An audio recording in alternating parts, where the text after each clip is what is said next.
Viewers, welcome to this channel once again. इस episode में हम एक प्रमुख सार्वजनिक शख्सियत की असाधारण कहानी पर प्रकाश डालेंगे जिनके शरीर को दफनाने के बाद जनता के देखने के लिए कब्र से निकाला गया था।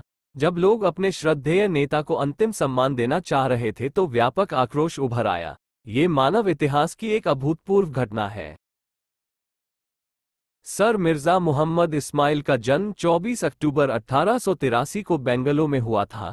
उनके पिता आगा जान मोहम्मद खजिम शिराजी मैसूर साम्राज्य में सहायक जिला आयुक्त थे। सर मिर्जा मोहम्मद इस्माइल और महाराजा कृष्णा राज वाडियार बचपन के दोस्त थे। वे सर स्टुअर्ट फ्रेजर के अधीन शाही निजी महल स्कूल में सहपाठी थे। वे अच्छे अश्वारोही थे।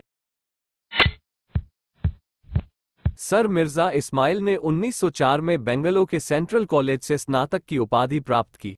अपनी शिक्षा पूरी करने के बाद मिर्जा इस्माइल को परिवीक्षाधीन नियुक्त किया गया। उन्होंने अपने करियर की शुरुआत पुलिस विभाग से की थी।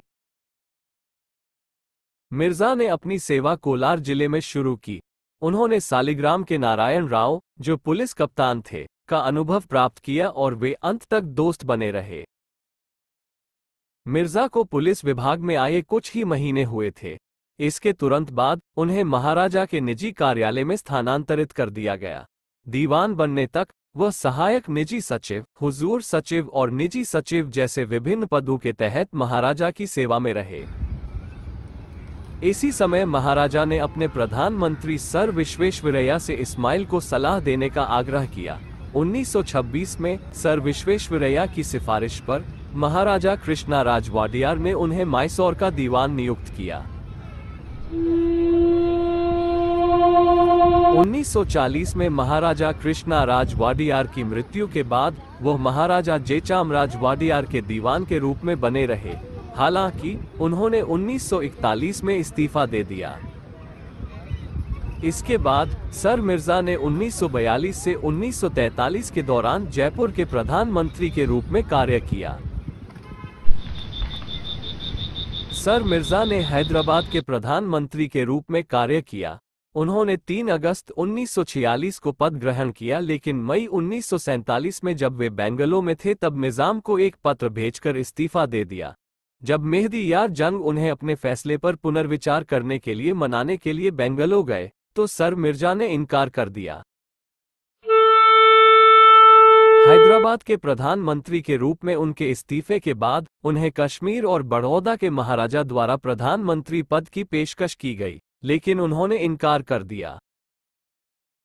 मिर्जा के काम की काफी सराहना हुई और उन्हें कई सम्मान भी मिले। उन्हें 1922 में ब्रिटिश साम्राज्य के आदेश का अधिकारी नियुक्त किया गया था। 1930 में उन्हें नाइट की उपाधि दी गई और 1936 में उन्हें नाइट कमांडर नियुक्त किया गया। सर मिर्जा इस्माइल का निधन 5 जनवरी 1959 को बेंगलुरु में उनके आवास पर हुआ। राजकीय सम्मान के साथ उनका अंतिम संस्कार किया गया। हालांकि बाद में कई दुखी व्यक्तियों के सार्वजनिक आक्रोश के कारण उनके शरीर को कब्र से बाहर निकाला गया, जिन्हें अपने प्रिय नेता को अंतिम सम्मान देने की अनुमति नहीं दी गई थी। शव को देर रात तक कई घंटों तक रेत के मंच पर रखा गया। इकट्ठे हुए सभी लोग तब तक रुके रहे जब तक वे संतुष्ट नहीं हो गए कि उन्होंने उस व्यक्ति को एक बार फिर कब्र में दफनाने से पहले अपना सम्मान दिया था। यह एक दुर्लभ घटना है जो दुनिया में कहीं भी किसी भी सार्वजनिक हस्ती की मृत्यु के संबंध में अक्सर नहीं होती है। Thank you for watching this episode. Subscribe to this channel to know more about the unknown stories of Indian history. इस वीडियो को देखने के लिए धन्यवाद। भारतीय इतिहास के अनकहे और भूले हुए तथ्यों तक पहुंच पाने के लिए हम आपको इस चैनल की सदस्यता लेने के लिए प्रोत्साहित करते हैं।